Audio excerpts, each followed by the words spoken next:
Bonjour, moi je suis donc chargée de mission clause sociale de formation au SAIO et je vais vous parler donc de la clause sociale de formation du statut scolaire, qui est aussi une forme de partenariat puisque on travaille avec des entreprises qui sont engagées dans des marchés publics, donc pour les ministères, pour des collectivités, et qui, en contrepartie de l'obtention de ce marché public, va proposer un parcours de formation à destination d'un élève décrocheur. Ce sont des parcours qui durent de 1 à 6 mois, proportionnellement en fait, c'est proportionnel au montant du marché que l'entreprise a obtenu, et qui consiste concrètement en une immersion en fait en entreprise pour un élève. Donc, ce sont des parcours qui s'adressent, c'est une solution qui est individualisée et qui va s'adapter en fonction du profil et du projet professionnel du jeune, sachant que on travaille en concertation avec l'entreprise qui accueille le jeune et également en concertation avec son tuteur MLDS, donc qui peut être le coordonnateur MLDS, un RDS également, afin de proposer le meilleur parcours aux jeunes en fonction de ce qu'ils recherchent. Donc, tout est en principe adaptable, c'est-à-dire que le volume horaire peut se découper. Il peut se découper, alors, au-delà d'un mois, hein, parce qu'on a décidé de ne pas découper un stage qui durerait un mois, puisqu'on estime que c'est une durée minimum pour un stage de découverte des différents métiers que va proposer l'entreprise. Mais si, par exemple, l'entreprise a un élève pour un mois et un autre élève pour 2 mois. Donc, sur la durée, ça peut s'adapter. Les horaires de travail aussi peuvent s'adapter. Alors, toujours pareil, en concertation avec l'entreprise, hein, évidemment. Et ce qui va s'adapter également, ce sont les missions qui vont être proposées aux jeunes, sachant qu'on peut proposer un parcours sur le cœur de métier de l'entreprise, par exemple Orange qui fait des télécommunications ou de l'informatique, ou sur des fonctions de support, de l'administration, de la gestion de ressources humaines, etc., etc. Le principe de la clause sociale, c'est qu'on propose une candidature à l'entreprise, donc sous forme, j'en reparlerai après, mais sous forme de quand même CV, lettre de motivation, et on ne met pas les jeunes en concurrence, c'est-à-dire qu'on ne leur propose pas 3 élèves, c'est eux qui choisissent. On estime que le travail de sélection de l'élève a été fait en amont par le tuteur MLDS et que toute candidature doit être acceptée par l'entreprise, sauf souci, j'y reviendrai après. Il se peut que l'entreprise refuse, mais elle doit motiver sa raison. Donc, le jeune va être suivi à la MLDS et par un tuteur sur place dans l'entreprise. Alors, à qui va s'adresser la clause sociale de formation? Donc, aux décrocheurs ou aux décrochés qui vont donc rester sous statut scolaire, c'est-à-dire qu'ils vont avoir une convention de stage de l'établissement de rattachement ou une convention de stage de MLDS pour les plus de 16 ans, en principe jusqu'à 25 ans, sauf qu'on va s'apercevoir que la majorité des élèves qui font des clauses sociales de formation ont entre 16 et 18 ans. Alors, petite restriction quand même, les élèves doivent être détenteurs d'une pièce d'identité ou d'un titre de séjour à jour. J'insiste parce qu'on a eu le cas d'élèves qui n'ont pas pu faire la clause à cause de ça. Les entreprises, bon, ça c'est pas passé simplement. Un élève de Moréa également peut compléter sa préparation au bac si son emploi du temps le permet, s'il a 3 jours de libre par exemple. Pareil, à voir avec l'entreprise parce qu'on s'aperçoit aussi qu'il y a encore des entreprises qui sont en télétravail partiel. Donc, ça se discute et ça s'aménage. Ça peut être des élèves donc, issus de collège, mais plus de 16 ans, donc c'est quand même assez rare. Lycée professionnel, lycée général ou éventuellement CFA. J'accélère un petit peu donc, pour le cadre dans lequel ça peut être utilisé, la prévention du décrochage, donc le PAFI dont on a parlé juste avant. Une PFMP en retard pour des élèves décrocheurs et qui auraient la possibilité d'avoir le bac s'ils rattrapent des semaines de PFMP en retard. Et la clause sociale, c'est aussi une solution proposée, qui peut être proposée en GPDS. Donc, ça peut être aussi donc, une action MLDS, le dispositif EPLE, et ce dont on a recours aussi pas mal, c'est le droit au retour en formation, et surtout l'obligation de formation des 16-18 ans, c'est la majorité des élèves qu'on accueille en clause sociale de formation qui sont dans ce cadre-là. Et le nouveau dispositif Ambition Emploi également. Alors, comment ça va se passer concrètement? Donc, il y a un lien qui répertorie les offres de parcours d'entreprise. Un petit tour des domaines de stage principalement dans le social de formation. Alors, de l'informatique, du commerce, la gestion administration. On a quelques clauses en communication, quelques clauses en accueil, visuel aussi. Pas en ce moment parce qu'elles ont été, les stages ont été effectués. Il arrive qu'on ait des stages en cuisine aussi, après dans différents domaines, sachant que les offres arrivent au fil de l'eau, donc on peut avoir des choses, des offres un petit peu différentes, mais je ne sais pas quand ça tombe. Il y a aussi des domaines où il faut des habilitations, comme l'électricité, le BTP et la mécanique auto. C'est assez compliqué de mettre en œuvre ces clauses. Si ce n'est pas dans le cadre de filières où les élèves ont déjà eu une expérience, parce qu'ils demandent des formations en sécurité et une visite médicale. Alors, par exemple, pour l'électricité, ça peut rentrer dans le cadre de PFMP qui vont être complétés puisque l'élève aura déjà passé la formation. Mais pour un élève qui ne connaîtrait rien à l'électricité, on a pu constater que c'était très compliqué à mettre en œuvre. Et c'est une des raisons pour lesquelles les clauses sociales ne peuvent pas se faire, que l'entreprise refuse un élève, c'est parce qu'il n'a pas fait ce stage de sécurité et donc il ne répond pas aux conditions d'accès à l'entreprise. Voilà, parce qu'en principe, ça devrait être à l'entreprise, si j'ai bien compris ce qu'on m'a dit, ça devrait être à l'entreprise de prendre en charge financièrement cette formation. Et bon, ils considèrent que eux, ils accueillent l'élève en stage, mais voilà, c'est tout. Donc voilà les domaines principaux en fait, dans lesquels on va avoir des stages. Il peut y en avoir d'autres actuellement. Voilà pour les domaines. Alors, par rapport au rôle du tuteur MLDS qui va encadrer un élève dans le cadre de cette clause sociale de formation, donc ça, c'est une fois que le parcours a été choisi, que l'entreprise a été avertie. Moi, je mets en contact les différents tuteurs donc pour avoir des précisions, comme je disais tout à l'heure, supplémentaires sur les besoins de l'élève et important de fixer une date pour le rendez-vous de présentation auquel le tuteur MLDS doit participer. C'est important parce que les rares fois où l'élève s'est présenté dans l'entreprise sans son tuteur, ça s'est soit pas très bien passé, soit la clause ne s'est pas faite. C'est vraiment important que l'élève soit encadré. J'ajouterais également que c'est important de poser le cadre avec l'entreprise quand on est tuteur, vraiment de dire qu'on n'est pas dans un entretien de recrutement, il faut le prononcer, je pense, tel quel. Ça pose déjà le cadre de la clause sociale. Parce que quelquefois, on se retrouve avec des RH qui ont l'habitude de faire du recrutement et qui vous accueillent comme en recrutement. Et là, c'est à vous de dire non.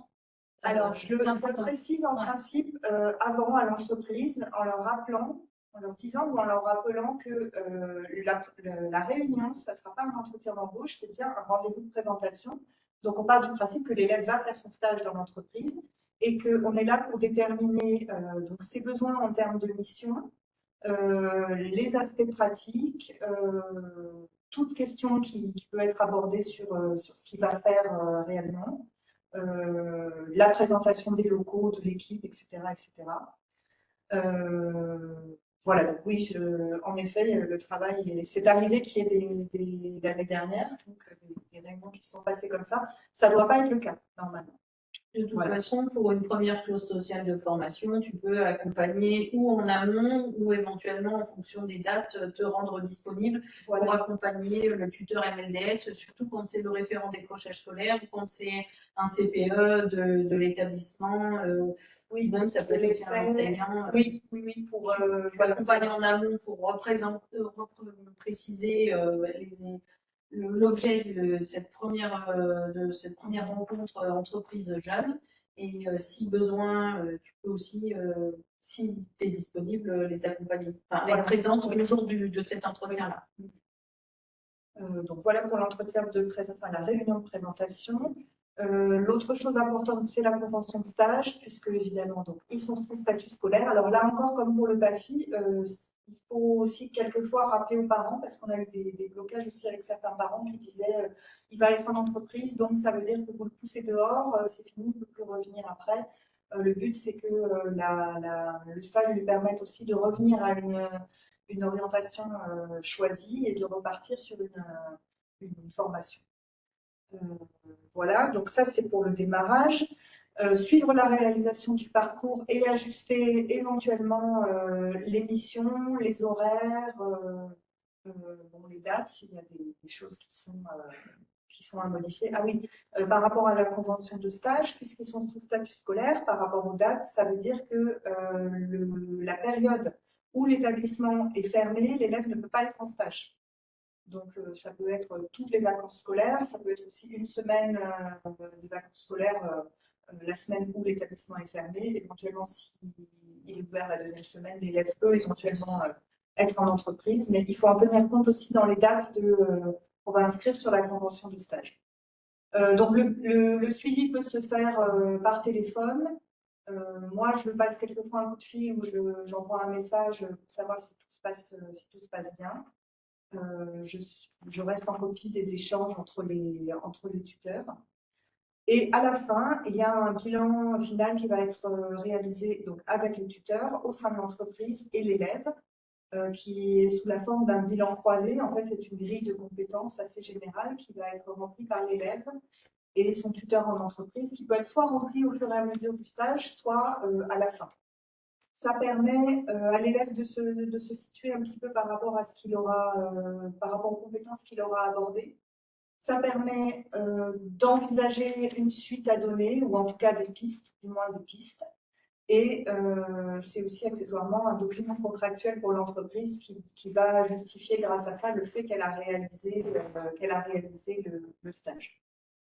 Alors évidemment, si la clause est utilisée pour compléter une PFMP, puisque ça c'est le cas depuis cette année, depuis septembre 2023, il faut évidemment prévoir la visite d'un enseignant de la matière en cours de stage pour valider, ou à la fin, pour valider les compétences nécessaires à l'obtention du diplôme. Alors, quand on dit complément de PFMP, c'est uniquement dans le cadre, pour les élèves qui ont 3, 4, 5, 6, voire plus de semaines à rattraper, pas dans le cadre d'une PFMP classique. La clause sociale ne remplace pas une PFMP classique, c'est vraiment pour des élèves première terminale qui ont accumulé du retard et qui donc sont en situation de décrochage et qui seraient en difficulté pour obtenir leur examen. Voilà. Alors, par rapport aux objectifs de cette clause sociale, alors je vais peut-être aussi donner quelques exemples d'élèves qui sont entrés dans ce dispositif. Donc, généralement, ça permet aux élèves de confirmer ou non un choix d'orientation qu'ils ont eu et qui, du fait qu'ils n'ont pas eu d'expérience en entreprise, va leur permettre de passer un petit peu d'un statut d'imaginaire à une réalité de travail et pouvoir choisir en connaissance de cause. Ça permet aussi donc d'acquérir, si le choix d'orientation n'était pas confirmé, d'acquérir malgré tout une expérience du monde du travail et d'être pris en charge dans un environnement où il est vraiment tutoré des deux côtés, ça j'en ai déjà parlé, où on va lui confier des tâches. C'est-à-dire que la clause sociale ne doit en principe pas être un stage d'observation, même s'il y a évidemment une phase d'observation. L'élève doit être amené quand même à être actif. Et ça permet souvent simplement à l'élève de reprendre confiance. On parlait tout à l'heure avec le PAFI des profils d'élèves qui vont être choisis en fait par la MLDS pour intégrer une clause sociale. C'est des élèves qui ont simplement besoin de découvrir le monde du travail, de reprendre confiance en eux, de reprendre un petit peu d'estime d'eux-mêmes. Et pour des élèves qui ont des soucis de harcèlement, des soucis de phobie scolaire, un problème avec les camarades, le fait de se retrouver dans un environnement bienveillant d'adultes qui le prennent en charge, ça peut déclencher un certain nombre de choses. Donc, un des objectifs, c'est de redevenir usager de l'éducation nationale, mais bon, il est possible